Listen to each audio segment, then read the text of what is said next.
My name's Diebold. I'm part of the Quasar core team.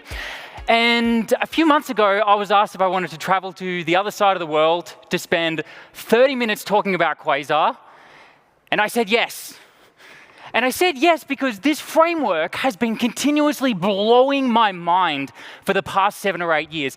And yet, for some reason, most Vue developers don't know how powerful it is, or they don't know that Quasar even exists.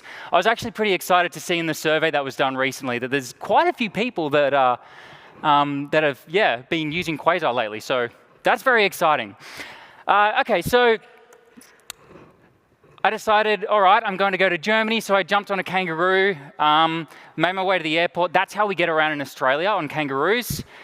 Jumped on a few planes, rocked up in Germany, and here I am today. So the first thing we're going to be talking about, and the main topic of this talk, will be cross-platform apps with Vue. So building for mobile, desktop, and the web. And Quasar does all of these really, really well.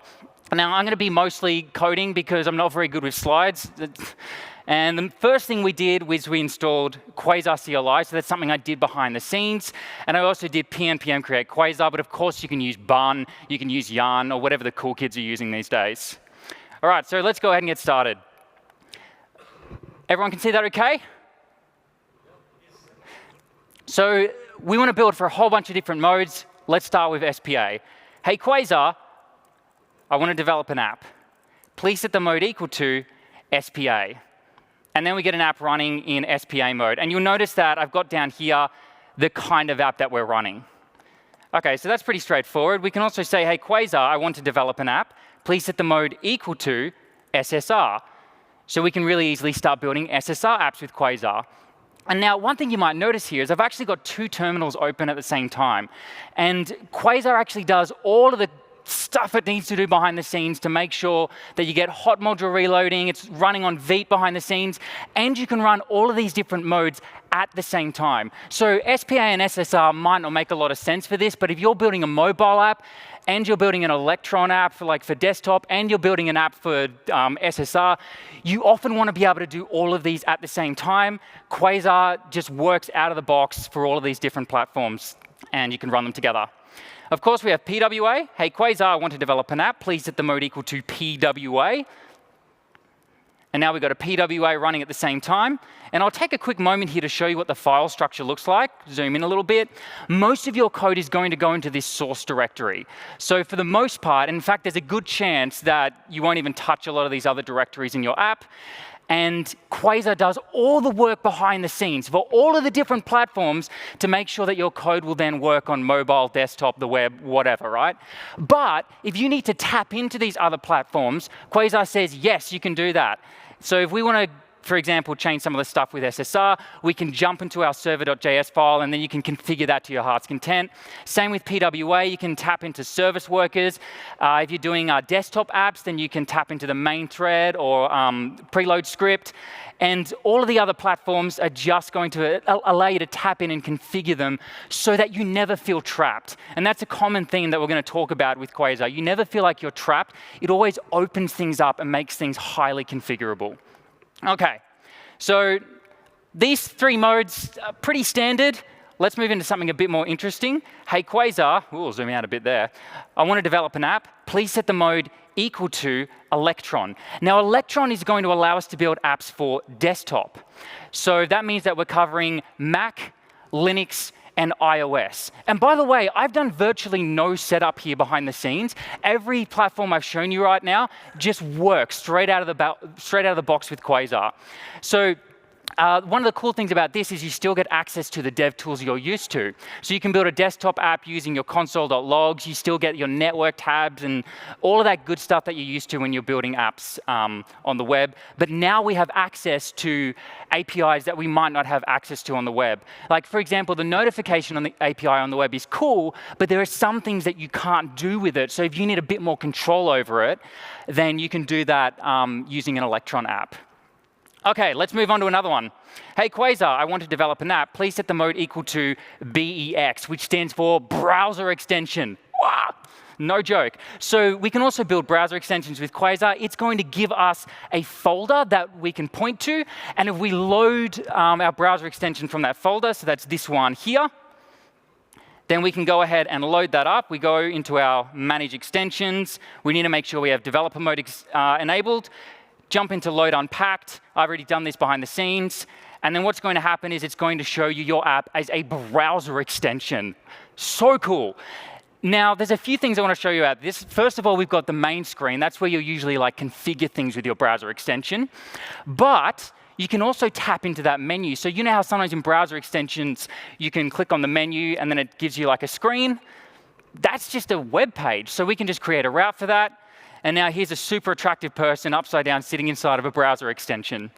And another thing you can do is you can actually inject code into any website. So if you've got a YouTube addiction problem like I do, and you often see those extra videos on the right side there, sometimes I need to use YouTube because there's videos that I need to watch. I could create a browser extension that hides those videos on the right side of the screen so that I don't get distracted. Yeah, and you can easily do that using a Quasar browser extension. Or probably a more relevant example is if you use GitHub a lot and there's actions that you do all the time, but you have to do a lot of clicks to get there, you could create a browser extension that injects some code into GitHub so that you can have buttons that help you to do things faster. And this is particularly useful for if people in your company are doing common tasks with websites that you don't have access to, then you can create a browser extension for them so that, for example, accountants can do things more quickly on websites because maybe some of the features aren't directly built in. It's actually really powerful and something definitely worth checking out. Now, the last one is, I think, what you're all going to be most interested in, and probably the scariest part of my talk because it's a little bit risque. And that's going to be building apps for Android and iOS. And to do that, we use Capacitor. So we can say, hey, Quasar, I want to develop an app. Please set the mode equal to Capacitor. Now, we have to set our target as well, because this works for Android and iOS. So we say, hey, Quasar, please target Android. Now, one thing I did have to do is install Android Studio. So this one takes the most setup out of all of the modes, but it's pretty straightforward. Just go install Android Studio, and if you have any problems, you can go into the docs, and it's awesome. But for the most part, you just install Android Studio, run this command. It's now going to automatically open up Android Studio for me, and there's my phone connected. We can go ahead and press play here. Whoop, I've got a phone sitting underneath. And now there's our app running on a phone. This isn't just a website that I opened in Chrome. This is an app that is running on my phone. So I have access to its hardware. I can tap into Bluetooth. I can tap into the file system. And a lot of APIs that you might be able to access on the web, but are more difficult to work with, or have limitations on the web, you can now access directly using Capacitor on your phone. How cool is that? I think it's pretty cool. All right, so what about developing for Capacitor, though? So usually you want to have access to the tools that you're used to, like console logs, network tab, all that sort of good stuff. What we can actually do is jump into Chrome//inspect, and this is my app right here.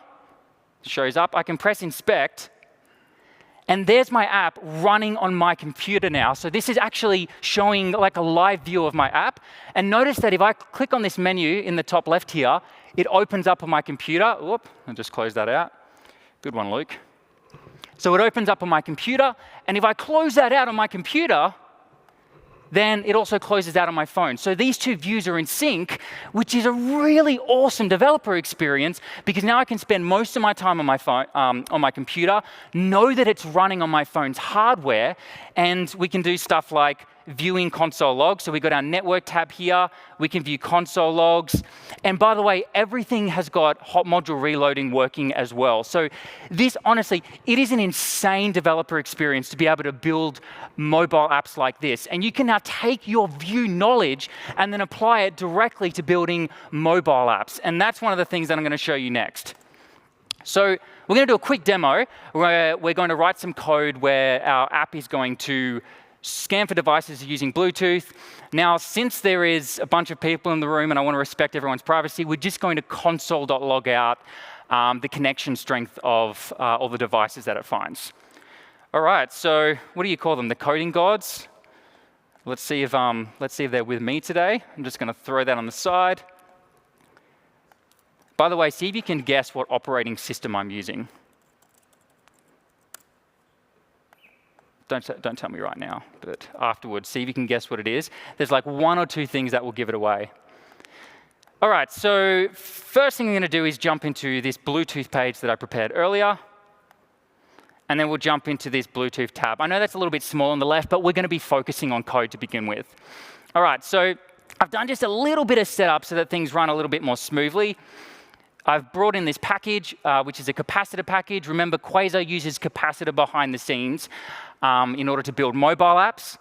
And we're bringing in BLE client. The other thing that I did behind the scenes was install a couple of permissions. It takes about 2 minutes to do. All right, so we've also got this scanning ref. And now we're going to write our code inside of this scan function. So the first thing I'll do is I'll just say, hey, scanner, so scanning.value, I want to set you equal to true. Next, we want to initialize Bluetooth so we can actually start working with Bluetooth. And to do that, we can use that BLE client that we pulled in and then just tell it to initialize. And I'll do an await on that. The next thing we want to do is start scanning for devices. So hey, BLE client, can you please request a low energy scan? Now, the first parameter we can pass through to this is how we can filter out our devices. So chances are, if you're building something like this, you only want to show devices that are relevant to your app. I'm just going to leave that blank so that we find everything. And then next, we're going to take the result of that, and we're just going to console.log the signal strength. So you'll notice we've got a whole bunch of information about the device there, and we just want the RSSI, which is an indication of its signal strength. So let's console.log that. And the last thing I'm going to do is set a timeout, and after 5 seconds, we're just going to stop scanning for devices. So we'll say set timeout, 5 seconds, and then we'll say, hey, BLE client, I would like you to stop the low energy scan, and then set scanning.value equal to false. What? False. That's it. That is all the code we need to write to start scanning for devices with Bluetooth. When I first saw that, it blew my mind. I'm like, oh my goodness, I'm like a hardware developer person now. I mean, that's not true, but it makes things so much, it's surprisingly simple to work with these APIs. And if there's one thing I want you to take away from this course is that if you've ever wanted to build mobile apps before, you can absolutely do it. If you can build a Vue app, absolutely you can start building mobile apps as well using Quasar. All right, so we've got that timeout set up. Let's start with the UI. Every Quasar component starts with Q dash. So we're going to say Q dash button here. And then we'll set the label of this equal to scan. And we'll set a spinner on that by saying loading is equal to scanning. Save that. And then when you click on this button, please go ahead and call that scan function. And let's set the color of this equal to blue. So it's got like a Bluetoothy feel. And I'll make the size extra large just so it's easier for you to see. OK, let's make a little bit more space here. Cross my fingers, and let's see if this works. All right, so we get that spinner showing up now. It's a little bit delayed, but now we can see that we're finding a whole bunch of devices that are coming up here. So how cool is that? Straight away, we started working with Bluetooth using Quasar. Next thing I want to show you is using QR codes. And the experience for this is pretty similar. Now, the goal of this demo is to be able to scan that QR code and then just print the result of that QR code on the screen. So absolutely, we can do that with Quasar. Let's have a crack at it and see what it looks like. Anybody figured out what OS I'm using yet? No. Ooh. OK, so we're going to jump into this page, the QR scan page. QR scan. And you'll notice that we're doing something similar. Again, there's about 2 minutes worth of configuration where you have to like enable permissions and stuff like that. And that's all going to be part of the documentation for this package. And we're pulling out this barcode scanner. And our goal is to be able to scan that and then set QR code equal to the result of that value. All right, let's have a crack at this. So first of all, we have to create a listener. So we'll say const listener is equal to, and we'll say barcode scanner, I would like to add a listener. Now, the first parameter of that listener is the thing we're listening for. We want to listen for barcode scanned. And then we'll come in here and say async, grab the result, and then we can say QR code dot value is equal to result dot barcode, and we get a little bit of information about that barcode, but for this we just need the display value. That's pretty much it. We just say, hey, listen for the barcode scanned, and then set my QR code. Now, there's a couple of other things we're going to do, though, because we want to make sure that when we're done scanning for QR codes, it actually closes out the scanner. Because as you can imagine, there might be use cases, especially like in industrial situations. Maybe you want to go scan, scan, scan, and scan a whole bunch of things one after the other. We don't want to do that. We want to close out the scanner so that the user can continue to use the app. So once we find our QR code, we're going to say await listener dot remove. So we'll remove the listener there. And the other thing we'll do, let's put it in parentheses. I'm not sure that actually matters.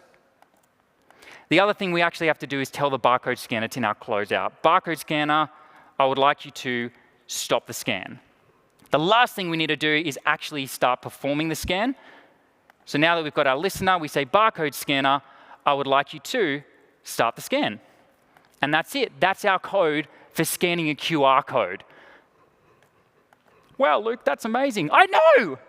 So next up, we'll add a button in here so that we can actually call that Q-button. And we'll say, when you click on this button, go ahead and call that scan function. Just a couple of other cool things, like we'll just make this extra large, and we'll set the color equal to gray. That's just going to sit across the top there. Class is equal to full dash width. By the way, Quasar was using utility classes before they were cool. And I think that's probably about it. Yeah, so let's give that a crack. We'll give it a label as well. Label is equal to scan. OK. Oh, actually, I want to show the value as well. Let's quickly just write some code for that. Maybe just like whack it in a H5. That should be big enough. And we'll just show the QR code. All right, so fingers crossed this is going to work. So here's our app. We've got that scan button at the top there. And now if I click on scan, it doesn't show up in my, it doesn't actually show the camera in the demo up there. But now if we bring up our QR code, you can see the camera showing on my phone. And let's go ahead and scan it. And there's the result, which is conf.vue.js.de, which is where we are right now. And you can see the result there. How cool is that? If you want to build an app that does QR code scanning, it is that easy. I mean, you're just building a normal Vue.js app, but you've got access to this awesome component library, which I'm going to show you a little bit more about in a second. And now you can start building apps that scan QR codes, work with Bluetooth. I mean, I just think this is insanely cool. All right, next. Fast versus far. OK. So nothing breaks my heart more than having to say to a client, I can't do that because our code base isn't really set up for that. Or, you know, that's usually because either I've architected something wrong, or in some other cases, it's because the frameworks or the tools that I've chosen basically limit me. And they create what I call brick walls. So nothing drives me nuts more than a framework that has brick walls, where it's like, you know, sure, you can do this, you can do that, you can do that. But as soon as your project starts getting complicated, then you hit this brick wall and the framework says no. And then you're like, OK, I'm going to have to like pull in this other table component library, or I'm going to have to start like building something else from scratch myself. That drives me nuts. And it's really important to me that I've got a framework that can go fast, but then also grows with me so that my project can go far. Do you know what I mean? Yes, yes. For those watching, everybody's nodding. I get to just decide what you guys are doing because they can't see. So the way Quasar does this is by being simple by default, but highly configurable. So in order to make something simple by default, you have to make decisions. You have to decide on things. So for example, if you have a table component, you have to decide, all right, are we going to show pagination or not? You have to decide on a lot of the styling. there's a lot of decisions that have to be made up front if you want it to be simple by default. That's how we get speed. We get speed by decisions being made for us. However, like I was talking about before, you also want things to be highly configurable. Ideally, we want most things. We want things to be simple by default so that we can prototype really, really quickly. If I have a table component, I just want to give it the data and then bam, it just shows up and it looks good, or at least good enough. And it might not be perfect for your use case, but then later on, as your project grows in complexity, you can then tap into that component however you like. So that's what I want to demo to you now, an example of how Quasar does this in its component library. Now, this is just going to be one example with the table component, but I want you to know that this mentality of making sure that things are simple by default, but also highly configurable, you will see that throughout the entire framework. All right, so let's have a look at this. First thing I'm going to do is shut down a whole bunch of these servers and close down a bunch of these tabs. And then we'll run Quasar dev. By the way, if you just say Quasar dev without anything else tacked onto it, that's how you run it as an SPA, because that's kind of like the most common starting place. OK, so here's our app running as an SPA, and I'm going to jump over to this page, which is the table component page. So let's search for that table component. And all I'm doing is I have some to-dos, and it's just an array of objects, a classic example of something that you would get from a backend.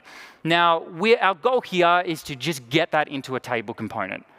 So we're going to come in here and say q-table, hey, Quasar, I would like a table. Can you please set the rows equal to those to-dos? And that's all we have to do to get a table up and running. Simple by default. Now, let's come back in here. We want things to be configurable, so of course we need to be able to add columns as well. So I'm going to come in here and add some columns. That will be an array of objects. And the first thing I'm actually going to add is expand, because later on in this demo, I want to show you expandable rows. So let's give this a label equal to expand. And we're also going to give it a name equal to expand. And the reason we give it a name as well is because the name is what's used to identify that later on. So when you want to use slots and start identifying some of these columns, we do that using the name. So that's why I'm adding the name in there as well. And another thing we can do is align it. So I might just align that to the center. Lots of bits and pieces we can do here. And then we'll copy paste that down. And I think the only bits of information we really need to know is the title. Let's also give that a label equal to, a field equal to title. So we can tell it how to find the field for that. And we'll do the same thing for whether or not it's completed. All right, and that's going to have field equal to completed. OK, so that's starting to look pretty good. The title looks a little bit weird, though. Rather than centering that, let's put that on the left. OK, I think we're off to a good start. Though chances are, at some point, you're going to have to tap into those cells for that table. And Quasar does a really good job at meeting you where you're at when you want to start configuring your components. So check this out. We're going to crack that open, use a slot here, and say body-cell, and pull out the scope. So hey, Quasar, I want to jump into the body of this table and then just tap into the cells. Now we can say q-td, which is Quasar's table data component. And the first thing I like to do is essentially just rebuild the component when I'm using slots. So we'll say td, and then we'll say props is equal to scope. Oh, I forgot the hashtag there. Why didn't anyone tell me? And then next we'll say here scope.value to show the value. And look at that. Nothing changed. And the reason nothing changed is essentially we've just recreated the table cells now. But now we're in total control here. All right, I love this feeling where you recreate the component within a slot, but now you're in control. So check this out. If I wrap this in a q-chip component, q-chip, that's one of Quasar's chip components. Now every one of these cells is going to show up in a chip component. And now I can set the color of that equal to something like blue-1, and that we get this nice sort of tingy blue to it. So really easy to do with Quasar. However, chances are you're probably going to want to just tap into an individual column. So in that case, we can be more specific and say, hey, Quasar, I want to tap into the cell. Which cell? I want to tap into the completed cells. And now we're just tapping into completed. And now we can come in here, and instead of a Q chip, I'm just going to cut that and change that to a Q-checkbox component. And then we'll set the model value for this equal to scope.value. And there we go. It's really easy to just sort of tap in and start configuring this table component now. That's pretty cool, but what if we want to tap into the entire row? So for example, what if we want to have a button, and when you click on that button, it expands the row to show more information? Everybody ends up needing to do this in that app. And I remember in the past, I've had to build apps where I needed to do this, and I either had to kind of end up building something myself, or like the framework library I was using at the time didn't support it. Super frustrating, really, really easy with Quasar. So it's actually got some functionality for this built in. Now, the first thing I'm going to do is tap into the entire body of each row. Okay? We're going to pull out the scope there and then say QTR. So for table row. And like I talked about before, we want to essentially just reconstruct it first. And then once we've reconstructed it, we can then start taking control and changing bits and pieces here and there. So we'll say props is equal to scope. And then we can say here, well, I might just keep it simple. Let's have a look as we go. So now we've essentially just created a table row, and we're just spitting out the word row for each of those rows, right? So we're going to go one step at a time here. Next, we want to have a button for that expansion button. So we'll say Q-TD to recreate Quasar's table data. And we'll say props there is equal to scope. And then we also want a key for this as well. Now, this is important because it means that Quasar has more visibility. It now knows how to identify that cell. And I won't go into it now, but that allows a lot of other Quasar features to work with the table component. So again, we want to reconstruct things, and a lot of this stuff is in the docs. We want to reconstruct things, get us back to that original table component, and then start playing around. So we'll give this a key equal to expand. And then I might just set that to a Q button. Let's set the icon equal to add here. And make it flat, round. And we might set the size equal to small. I think that'll look better. Yeah, there we go. So that's looking pretty good. Let's do the other ones now. I'll quickly just smash these ones out. And we'll say props is equal to scope. And then we'll come in here and we'll say, hey, give me the current row, and then show me the title. Oh, and I forgot the key. So we'll set that equal to title. And then we'll do completed. So I kind of lied. We're not really reconstructing this. I'm also adding bits and pieces in here, but that's fine. So completed there. And then we'll also put that checkbox back in, just because I think it looks cool. By the way, side quest. Set that equal to model value. There we go. We've essentially reconstructed this now, but now we have total control over the row. Do you see what I mean now by Quasar meets you where you're at? As your project grows in complexity, you don't have to go straight into doing rows, which is a little bit more complicated, right? Rather than doing that, you can just start by tapping into the cells, but then if you're like, oh, okay, now I need to tap into the entire row, Quasar is meeting you where you're at. So side quest, we got checkbox here. But we can also change this, for example, to a toggle component. And this isn't the best example, but it's a common theme in Quasar where similar components have very, very similar APIs. The API of Quasar, I wish I could show you in this course, in this talk, but the reality is you just need to play with this framework for like months or even years before you start realizing the genius of the API to this component library. It is ridiculously well thought out. It is very, very consistent. And if anybody's ever used Laravel before, that feeling of knowing, just knowing what the API is going to look like, that takes a lot of work and thinking and architecture and screwing things up. And Quasar has gone through that and now has got a phenomenal, phenomenal API for its component library. Okay, anyway, I'm running out of time here, so I'm going to quickly push on. So we've got our table row. Let's go ahead and add another table row beneath that one. And then we can say v-if is equal to scope.expand. And then I'll come back up to that button, and we'll say @click. So when you click on that expand button, then scope.expand, we're just going to toggle that. is equal to the opposite of scope.expand. Okay, so we're toggling that now so we know whether or not the row is meant to be expanded. Now here's a cool hot tip. If we put in a table data cell now and we say col span is equal to 100%, that means that that table cell is going to take up the full width. So now we get all the styling of this table cell, but it takes up the full width of the row. So we'll come in there and I'll just do some dots just to sort of check where we're at. And now we can expand that and you can see you can show some more information there.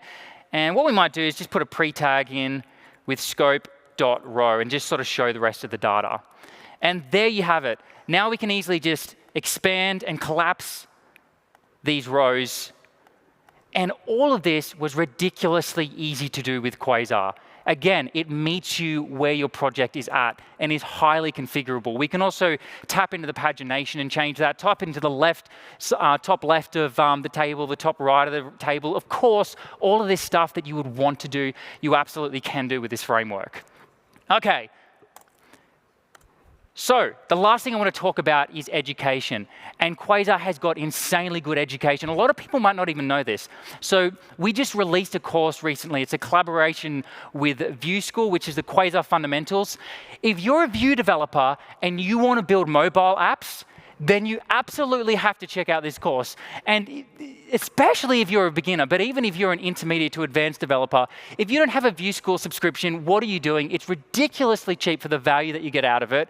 So if you want to start building mobile apps and you're a Vue developer, scan that QR code and just go ahead and get started. Another thing we've got is the definitive guide. I'm not going to read all of that. It's a long title. This is really good if you're a beginner and you want to get a deep understanding of, a broad understanding of how Quasar works. So it kind of talks about like boot files and all the little bits and pieces that, you need to know so that when you start developing with the framework, it's easier. Sometimes there's a little bit of a learning curve. This gives you a broad view so that you can essentially jump into the docs and know what you're doing, right? This is great for advanced developers as well because I've made it very skimmable. So you can easily just look at the titles and go, oh yeah, that's what I need to know, utility classes, whatever. You can just kind of skim through the docs and get up and running fast. Now this is insanely cool. QuasarComponents.com has a video for every single Quasar component. There are over 72 components in Quasar's component library, and we have a video for all of them. And it's completely free. So almost the entirety of Quasar's API is covered on this website. That is insane. This project took me almost a year to complete, so definitely go ahead and check that out. Like, for example, the QSelect component in Quasar is very configurable. There's heaps of cool stuff that you can do on it, but it takes time to learn it all. So that video is like over an hour long and totally worth it. If you want to know, if you want to see some really smart, well-thought-out component design, even if you don't want to start using Quasar, check out the select component video because it'll give you an idea for an incredibly well-thought-out API. Select components are complicated, and this API tackles the challenges easily. So there we go. That's all of the education. I had to add those QR codes at the end, so it's not very pretty, but at least you can easily scan whatever you need to scan. So I hope you enjoyed my talk. Thank you so much. This has been absolutely incredible. It was totally worth the trip from the other side of the world. And yeah, thanks for having me. If you want to learn more about Quasar, yeah, come talk to me afterwards. That's me done.